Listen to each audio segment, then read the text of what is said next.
¿Alguna vez has escuchado que perdonar es solo para los débiles? Y si te dijera que esa creencia común está completamente equivocada y que el perdón es en realidad la clave para una fuerza inimaginable. Hoy vamos a desentrañar uno de los misterios más controvertidos. ¿Qué escribió Jesús realmente en el suelo y cómo ese simple acto puede transformar completamente tu vida? Quédate conmigo y descubre cómo puedes liberar el poder de la verdadera justicia y compasión en tu vida diaria. No te pierdas esta revelación. ¿Qué escribió Jesús en el suelo cuando los fariseos y escribas, líderes religiosos, le trajeron a una mujer sorprendida en adulterio frente a la multitud? Esto ocurrió durante la fiesta de los tabernáculos. Ellos cuestionaron a Jesús sobre si ella debía ser apedreada, de acuerdo con la ley. Maestro, esta mujer ha sido sorprendida en flagrante adulterio. La ley de Moisés nos manda apedrear a tales mujeres. ¿Qué dices tú?, preguntaron, como se describe en Juan 8, versículo 45. La cuestión estaba alineada con la ley de Moisés. Pero si Jesús consentía, parecería que él estaba desafiando la ley romana que no permitía a los judíos ejecutar a nadie. Si él negaba, parecería que él estaba oponiéndose a las leyes de Moisés, facilitando así las acusaciones contra él. Era una trampa clara. Imagínate en la posición de Jesús, enfrentando una pregunta que no admite un sí o un no. ¿Cuál crees que habría sido la mejor manera de manejar la situación? Los fariseos estaban tratando de atraparlo para acusarlo, pero Jesús se agachó y escribió en el suelo, como si no los hubiera oído. En Juan 8, versículo 6, consciente de las intenciones ocultas de los fariseos, Jesús eligió un gesto que puede parecer peculiar a los ojos contemporáneos. Su acción de escribir en el suelo no solo destacó su supremacía sobre la ley, sino que también enfatizó la importancia del perdón y el arrepentimiento. En este pasaje, Jesús expone la interpretación rígida de la ley de Moisés hecha por los fariseos, destacando que carecía de misericordia y comprensión, evidenciando sus fallas y limitaciones. A través de este episodio, él aborda temas profundos como el pecado, el juicio y el perdón. Cuando fue desafiado por los acusadores, Jesús respondió con una lección inolvidable. El que de vosotros esté sin pecado, sea el primero en arrojar la piedra contra ella. Juan 8, versículo 7. Ante esas palabras, los acusadores gradualmente se dispersaron, comenzando por los más viejos, hasta que solo Jesús y la mujer permanecieron, solos en medio de la multitud. La postura de Jesús nos invita a reflexionar sobre los líderes religiosos de la época, fariseos y escribas, que aunque conocidos por su estricta adhesión a la ley de Moisés y a las normas de pureza y ritual, mostraron ser deficientes en la verdadera esencia de la ley, la compasión. A pesar de su dedicación y conocimiento, se esperaba que los fariseos se quedaran para probar que Jesús estaba equivocado. Esto nos lleva a cuestionar lo que Jesús escribió en el suelo, que los hizo sentir culpa y decidir retirarse. Jesús entonces se levantó y preguntó a la mujer: «Mujer, ¿dónde están? ¿Nadie te condenó?» Ella respondió: «Nadie, Señor». Entonces Jesús dijo: «Ni yo te condeno, vete y no peques más». Juan 8, versículo 11. Mientras los fariseos usaban la ley para acusar, Jesús ofreció perdón y exhortó a la mujer a cambiar sus caminos. Al escribir en el suelo, Jesús no solo mostró su autoridad sobre la ley, sino que también enfatizó la importancia del perdón y la necesidad de arrepentimiento. Él reveló que la interpretación rígida de los fariseos sobre la ley de Moisés carecía de misericordia y comprensión, evidenciando sus limitaciones y fallas. En esta historia, Jesús aborda temas profundos como el pecado, el juicio y el perdón. Su respuesta a los acusadores destaca la idea de que nadie está libre de pecado y que nadie tiene el derecho de condenar al otro. Sus palabras a la mujer no solo demuestran misericordia y perdón, sino también un aliento para que ella cambie su vida. ¿Alguna vez te has preguntado qué escribió Jesús en el suelo o por qué se arriesgó a agacharse para escribir algo, sabiendo muy bien que los fariseos y escribas estaban conspirando contra su vida? ¿Y si te dijera que lo que Jesús escribió en el suelo probablemente estaba relacionado con el Antiguo Testamento? Al escribir en el suelo, Jesús estaba intentando transmitir una enseñanza fundamentada en las Escrituras hebreas. Durante su ministerio, Jesús manifestó su naturaleza divina innumerables veces, muchas de ellas desafiando las creencias y expectativas de los fariseos y escribas. Aunque no se declaró explícitamente como Dios de manera directa, sus acciones, enseñanzas y la manera en que cumplió las profecías estaban en armonía con atributos divinos. Realizó numerosos milagros que demostraron el poder de Dios y exhibió una autoridad única en sus enseñanzas, diferente de los escribas, quienes frecuentemente se basaban en citas de otros rabinos o fuentes. La facultad de perdonar pecados que Jesús expresaba frecuentemente es otro aspecto crucial de su ministerio. Según la tradición judía, solo Dios podía perdonar pecados.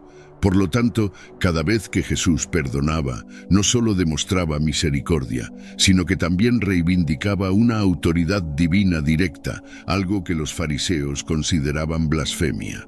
Los líderes religiosos fallaron en percibir esto debido a su autosuficiencia y apego a las leyes. Al conectar el acto de Jesús de escribir en el suelo con eventos del Antiguo Testamento, observamos paralelos con la ley de Moisés. Por ejemplo, cuando los israelitas, impacientes con el retraso de Moisés, adoraron el becerro de oro, Moisés se enojó y rompió las tablas que contenían la ley de Dios, escrita por el dedo de Dios.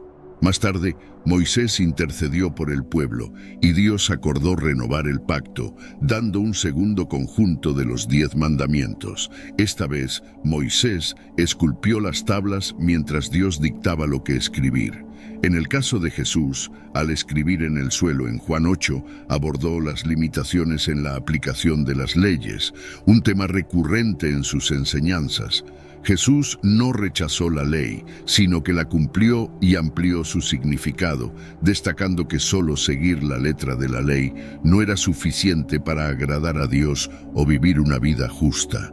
Por lo tanto, surge la hipótesis de que Jesús podría estar escribiendo los pecados de los acusadores, como muchos especulan, para ilustrar por qué escribir en el suelo era significativo. Reflexionemos sobre el libro de Jeremías. Oh Señor, esperanza de Israel, todos los que te abandonan serán avergonzados, los que se apartan de ti serán escritos en la tierra, porque abandonaron al Señor, la fuente de agua viva. Jeremías 17, versículo 13. Este capítulo es una combinación de profecías, advertencias y reflexiones del profeta Jeremías. Aquí, Judá había pecado gravemente contra Dios, y esos pecados eran tan graves que, de acuerdo con la descripción bíblica, deberían ser inscritos con una herramienta de hierro o con una punta de diamante, profundamente grabados en sus corazones. Esto indica que el pecado no era solo superficial, sino profundamente arraigado, tanto en sus corazones como en la sociedad. Caían repetidamente en pecado porque confiaban en su propia fuerza en lugar de confiar en Dios.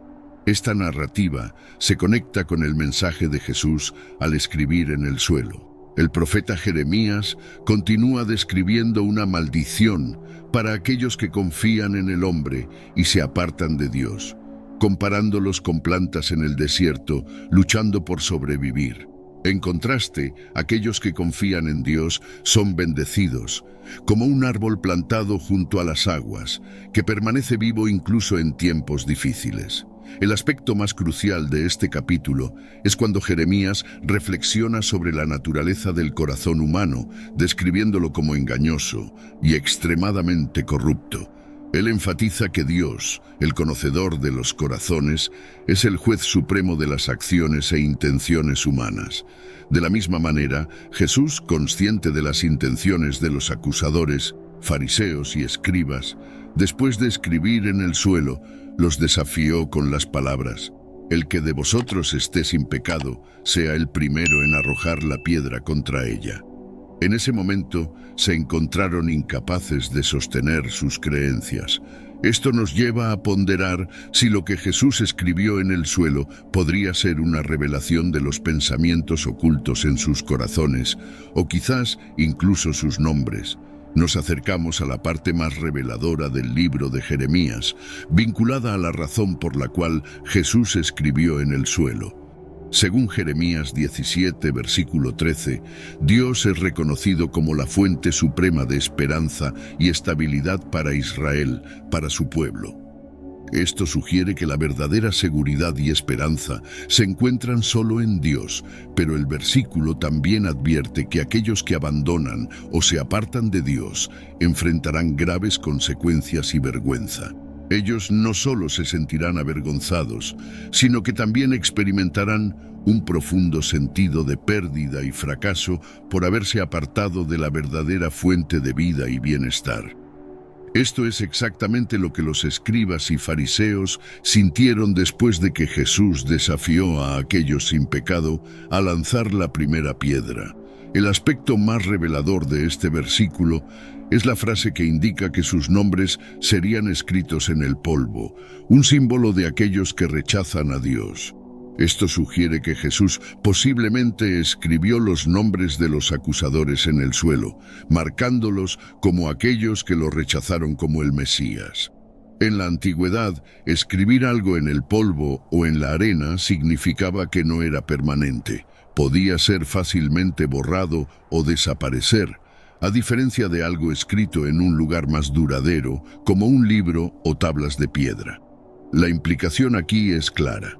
Aquellos que rechazan a Dios no perdurarán ni tendrán un futuro estable. Finalmente, Jeremías se refiere a Dios como la fuente de agua viva, una metáfora poderosa que sugiere que Dios es la fuente de la vida. Así como el agua es esencial para la vida física, Dios es un componente crucial para nuestro bienestar espiritual.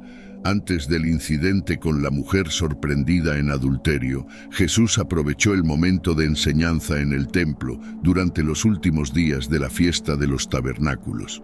Él transmitió un mensaje profundo y desafiante. Se proclamó a sí mismo como el agua viva.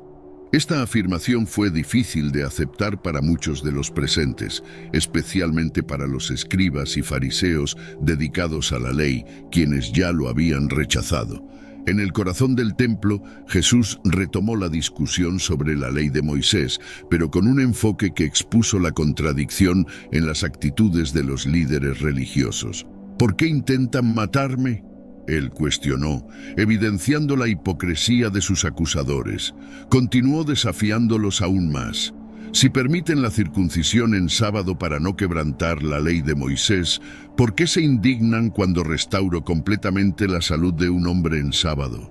Esta interrogación no solo destacó la inconsistencia en sus creencias, sino que también reforzó la autoridad y el poder de Jesús para interpretar la ley de una manera más profunda y compasiva. Esta enseñanza en el templo, momentos antes de ser interrumpido por la situación con la mujer, enfatizó el carácter esencial de Jesús como una fuente de renovación y vida, desafiando las interpretaciones legales rígidas e invitando a todos a una comprensión más elevada de la ley y la gracia divina. En Juan 7, versículo 23, muchos debates surgen sobre lo que Jesús exactamente escribió en el suelo. Algunos sugieren que podría estar enumerando los pecados de los líderes judíos presentes en la escena. Otra teoría es que, dado que la mujer fue sorprendida en adulterio, podría estar desprovista de ropa y Jesús se agachó posiblemente para evitar mirarla directamente, preservando su dignidad. Sin embargo, estas interpretaciones no son concluyentes. El foco central del pasaje no reside exactamente en lo que Jesús escribió, sino en exponer la hipocresía de aquellos que juzgan a los demás. En el último y más significativo día del festival, Jesús se levantó y proclamó con una voz poderosa: «Si alguien tiene sed, venga a mí y beba. Quien crea en mí, como dice la Escritura, ríos de agua viva correrán de su interior. Estas palabras no solo reiteran el mensaje de Jesús como la fuente de la vida eterna, sino que también destacan su invitación abierta a todos para encontrar en Él verdadera satisfacción y renovación espiritual, un contraste directo con las prácticas y interpretaciones legales restrictivas de los líderes religiosos de la época. En Juan 7, versículos 37 y 38, Jesús habla sobre el Espíritu, refiriéndose a Él como el agua viva, la fuente de vida que aquellos que crean en Él recibirían después de su muerte. Estas palabras causaron divisiones entre la multitud, llevando a muchos a dispersarse, siguiendo caminos diferentes.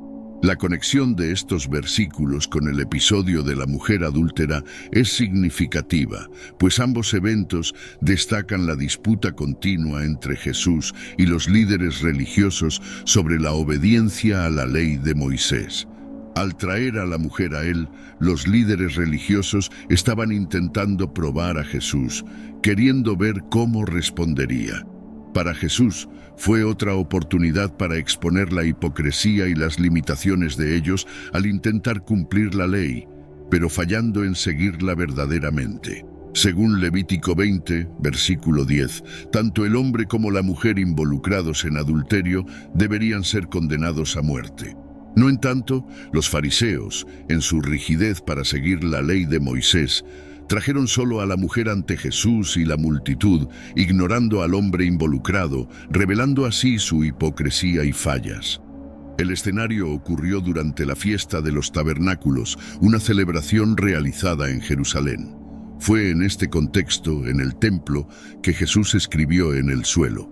Los líderes judíos buscaban constantemente maneras de matar a Jesús, no creyendo en él como el Hijo de Dios. Por esta razón, Jesús tenía que actuar con cautela, viajando de un lugar a otro en Galilea hasta llegar discretamente a Jerusalén para la fiesta. Durante la fiesta de los tabernáculos, entre varias ceremonias realizadas en el templo de Jerusalén, estaba la ceremonia del agua, una práctica que simbolizaba la oración por lluvia, esencial para la agricultura. En este ritual, el agua era recolectada del estanque de Siloé y derramada en el altar del templo. Fue en este contexto que Jesús, mientras enseñaba en el templo, se proclamó como la agua viva, la verdadera fuente de vida, provocando la ira de los fariseos. Los fariseos desafiaron su interpretación de las Escrituras y cuestionaron su autoridad, comparándolo con otros rabinos que enseñaban de forma convencional. Sin embargo, Jesús, considerado un rabino y maestro, adoptaba métodos únicos en sus enseñanzas. Escribir en el suelo, por ejemplo, no era nuevo para él, siendo una manera eficaz de comunicar un mensaje relevante y comprensible, especialmente para los líderes religiosos. Los rabinos tradicionalmente instruían refiriéndose a las escrituras hebreas, el Antiguo Testamento, y las interpretaban de una forma aplicable a la vida contemporánea. De la misma manera, Jesús usaba las Escrituras en sus enseñanzas, como en el Sermón del Monte, donde frecuentemente se refería a las leyes del Antiguo Testamento y ofrecía su propia interpretación, como evidenciado en Mateo 5, versículos 21 y 22. Jesús frecuentemente usaba parábolas, que son historias cortas destinadas a transmitir mensajes de moralidad y lecciones espirituales. También empleaba el método de preguntas y respuestas, frecuentemente respondiendo con otra pregunta para estimular un pensamiento más profundo. Estas técnicas eran comunes entre los rabinos, que a veces usaban objetos físicos o acciones como auxiliares didácticos. Comparando esto con la acción de Jesús de escribir en el suelo, podemos entender que esta también era una forma de enseñanza. Él se basaba en la ley de Moisés, que los fariseos afirmaban seguir rigurosamente.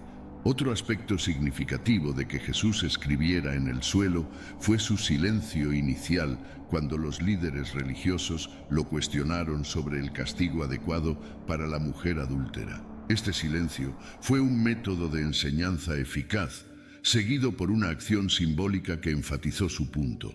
La acción de Jesús no solo creó una pausa dramática, sino que también aumentó la tensión, atrayendo aún más atención al mensaje que estaba a punto de entregar. Este efecto dramático intensificó el impacto de sus palabras subsiguientes. Es importante notar que los rabinos frecuentemente enseñaban refiriéndose a la autoridad de las Escrituras, especialmente las leyes de Moisés, como lo hacían los líderes religiosos de la época. Esta técnica de enseñanza de Jesús destacó no solo su habilidad única como maestro, sino que también desafió las interpretaciones y prácticas tradicionales de los líderes religiosos, promoviendo una reflexión más profunda sobre la ley y su verdadero propósito. Sin embargo, Jesús enseñaba con referencia a su propia autoridad, comenzando sus afirmaciones con «pero yo les digo». Esto demostraba una autoridad directa y personal, muchas veces distinta de lo que sus oyentes estaban acostumbrados. Un ejemplo notable de este enfoque fue cuando Jesús escribió en el suelo, un método que utilizó para conectar o aludir al Antiguo Testamento, las leyes de Moisés y las palabras de Jeremías. Esta técnica es conocida como remez, que en hebreo significa pista o indicación, y se usa para interpretar textos religiosos. Esta historia nos enseña lecciones valiosas sobre autosuficiencia, pasión y la verdadera naturaleza de la justicia, que aún son relevantes hoy. Al confrontar la autosuficiencia, la actitud de los fariseos y escribas al presentar a una mujer adúltera ante Jesús ilustra claramente esto. Nos enseña la importancia de evaluarnos a nosotros mismos antes de juzgar a los demás, evitando sentirnos moralmente superiores y recordándonos que todos tenemos nuestras imperfecciones. La cuestión de la justicia selectiva y la hipocresía también se destaca, ya que los acusadores se enfocaron solo en el pecado de la mujer, convenientemente ignorando que el hombre involucrado en el adulterio no fue llevado ante la justicia. La manera en que Jesús abordó estas cuestiones destaca su perspectiva única sobre la ley y la justicia, desafiando normas establecidas y promoviendo una comprensión más profunda y compasiva de la ley divina. Esta justicia selectiva subraya la hipocresía de los acusadores y nos recuerda que la verdadera justicia trasciende la mera punición del mal. También abarca la equidad y la integridad en nuestras vidas. Esto nos impulsa a buscar la equidad y a no permitir que nuestros prejuicios nublen nuestro juicio. Jesús equilibra hábilmente justicia y misericordia sin descartar la ley, pero trayendo una comprensión más profunda de justicia que incluye compasión. En el mundo de hoy, este enfoque es crucial. Se trata de mantener las reglas y leyes, pero también de actuar con comprensión y misericordia cuando sea necesario. La importancia de la compasión y el perdón se enfatiza cuando, después de que los acusadores se retiran, Jesús se dirige a la mujer con empatía, diciendo: «Tampoco yo te condeno, vete y no peques más». Juan 8, versículo 11. Esto destaca la importancia del perdón. Jesús no condona sus acciones, pero ofrece una oportunidad para que ella cambie su vida. El arrepentimiento es una lección vital sobre mostrar compasión y ofrecer segundas oportunidades, en lugar de condenar a otros por el pasado. La historia nos insta a reflexionar sobre nuestros propios pecados, así como los acusadores que, uno a uno, reconocieron sus propias imperfecciones. Es un recordatorio de que todos necesitamos gracia y debemos extender esa gracia a los demás, eligiendo la reconciliación en lugar de la condena. Jesús ejemplifica el deseo de reconciliación sobre la condena, promoviendo una visión de justicia que es tan transformadora como redentora. Este mensaje nos desafía a repensar cómo aplicamos nuestros propios principios de justicia y misericordia en nuestras interacciones diarias. Este enfoque es crucial en nuestras interacciones, pues enfatiza la sanación y la reparación de relaciones, en lugar de castigar o excluir a los demás. Las palabras de Jesús a la mujer, vete y no peques más, nos recuerdan que el perdón es una invitación al cambio. Se trata de caminar hacia una vida marcada por la integridad y rectitud. Como cristianos, somos llamados a ser ministros de la reconciliación, reflejando el deseo de Dios de restaurar a las personas a una relación correcta con Él. Esto implica mostrar a los demás la misma gracia y perdón que hemos recibido. Este enfoque se alinea con el mensaje más amplio del Evangelio, como se expresa en Juan 3, versículo 17, que afirma que Dios envió a Jesús no para condenar al mundo, sino para salvarlo. El encuentro con la adúltera ilustra la verdad de la salvación, gracia y la posibilidad de una nueva vida en Cristo. La historia de Jesús escribiendo en el suelo mientras lidiaba con la mujer adúltera enseña sobre los peligros del juicio precipitado, la importancia de la compasión y el perdón, y el llamado a la transformación personal. Es una lección atemporal sobre cómo tratar a los demás con justicia, misericordia y gracia, al mismo tiempo que reconocemos nuestra propia necesidad de lo mismo. Esta narrativa nos desafía a reflexionar sobre cómo aplicamos la justicia divina en nuestras vidas diarias, promoviendo una cultura de reconciliación y restauración.